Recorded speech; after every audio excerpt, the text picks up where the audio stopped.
Ministry of information broadcasting government of India के digital ethics के द्वारा संचालित हम लोगों का है और उसके द्वारा एसोसिएट है। हम लोगों के जो न्यूज पोर्टल्स हैं उसकी जो खबरें होती हैं वो मॉनिटरिंग मिनिस्ट्री के द्वारा की जाती हैं और हम लोग हर महीने उसका जो एक फॉर्मेट होता है वो भरकर भेजते हैं।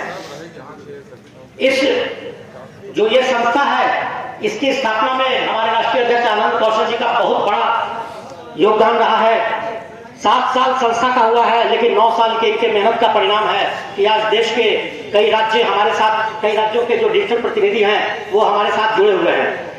मैं web journalist association of India की तरफ से हमारे अपने तमाम पदाधिकारियों और सदस्यों की तरफ से आदरणीय पूर्व केंद्रीय मंत्री जी से आग्रह करूंगा कि हमारे राष्ट्रीय अध्यक्ष आनंद कौशल जी को सम्मान प्रदान करें और ऐसे ही वो डिजिटल पत्रकारों को संरक्षण दे और आप लोगों से आग्रह है कि जोरदार तालियों के साथ उनका स्वागत करें।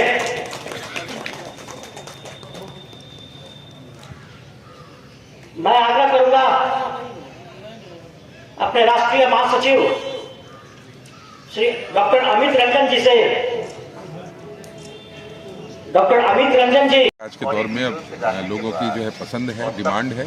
पहले जैसे प्रिंट मीडिया का दौर था, इलेक्ट्रॉनिक मीडिया का दौर आया और अब डिजिटल मीडिया का दौर है। तो डिजिटल मीडिया जब दौर आता है तो उसके साथ साथ संभावनाएं होती हैं तो चुनौतियां भी होती हैं। तो संभावनाएं और चुनौतियों से कैसे निपटने में लोगों को जो है सशक्त बनाएं, वेब पत्रकारों को कैसे जागरूक करें, उनकी लक्ष्मण रेखाएं बताएं कि क्या लक्ष्मण रेखा है जिसका उनको पालन करना है। इसी सब विषयों पर मंथन करने के लिए ये वेब मीडिया समागम का आयोजन किया गया। देश के ख्याति प्राप्त पत्रकार यहाँ आज जुटे हैं।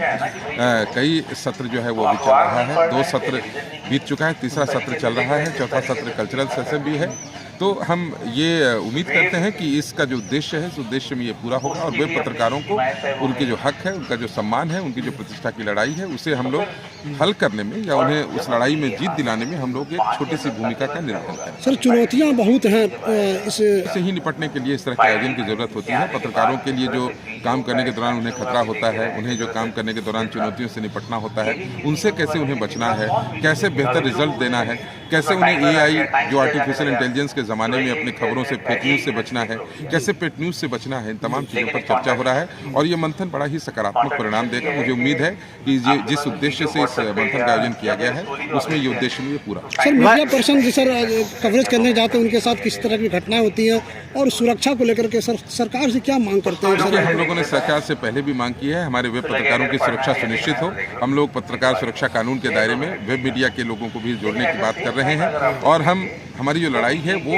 एक समान वैचारिक हमारी लड़ाई है। हम चाहते हैं कि प्रिंट और इलेक्ट्रॉनिक के समानांतर हमारे वेब मीडिया को भी उनको मान्यता दी जाए और हमारे जो वेब पत्रकार देश में कहीं भी हैं जो गंभीर पत्रकारिता कर रहे हैं, हम इसमें ये कहना चाहेंगे कि जो इधर उधर की खबरें, फेक न्यूज़ फैलाते हैं या गलत न्यूज़ प्रसारित करते हैं उनसे हमारा कोई तरोकार नहीं है। लेकिन जो गंभीर पत्रकारिता करते हैं उन्हें सरकार का सहयोग मिलना चाहिए और समाज का समर्थन मिलना। सर, सरकार मान्यता नहीं देती। अभी बिहार में चुनाव हुआ लेकिन वेब मीडिया को जो अधिकार पत्र नहीं दिया गया। इसमें चूंकि अभी तक भारत सरकार की तरफ से कोई गाइडलाइन नहीं है, इसलिए हम लोग अभी भारत सरकार से डिमांड कर रहे हैं कि पत्रकारों को भी, डिजिटल मीडिया को भी हम प्रिंट और इलेक्ट्रॉनिक के बराबर उन्हें दर्जा दिया जाए। जो हमारी मेन जो लड़ाई भी हमारी यही है कि सरकार से हम केंद्र सरकार से भी ये मांग कर रहे हैं कि कैसे हम वेब पत्रकारों को उनका हक, उनका अधिकार दिलाएं और कहीं से भी उन्हें उपेक्षा महसूस जो उनको होती है, लोगों के कवरेज के समय कवरेज पास नहीं दिया जाता, इनसे कैसे निपटना है या सरकार से डिमांड करते हैं कि जो गंभीर पत्रकार हैं, जो अच्छे यूट्यूबर्स हैं, सोशल मीडिया पे काम कर रहे हैं या न्यूज़ पोर्टल चला रहे हैं, उन्हें मान्यता दी। अपना परिचय बताइए सर। आनंद कौशल, राष्ट्रीय अध्यक्ष WJI।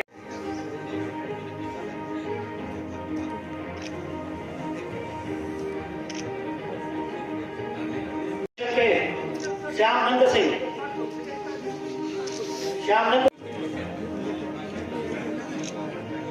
हमारी कर्मठ सदस्य हैं, पटना से आई हैं इस खंड में रीता सिंह जी,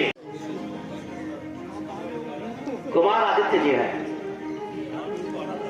अब एक ऐसा नाम अभी बोलने जा रहा हूं जिनके बारे में हम भागलपुर के और एक मजबूत स्तंभ हैं,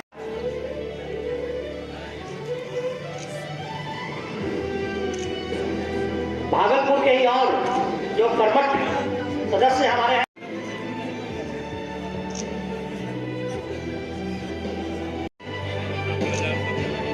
चंदन कुमार जी, राष्ट्रीय सचिव, वो अभी ट्रेन की लेट लतीफी के कारण नहीं पहुंच पाए हैं।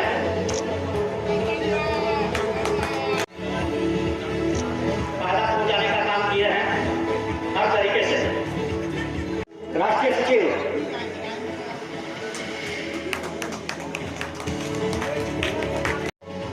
बड़े ही कर्मठ है और आगे भी कर्मठ बने रहेंगे, ऐसी संभावना जरूर है। संभावना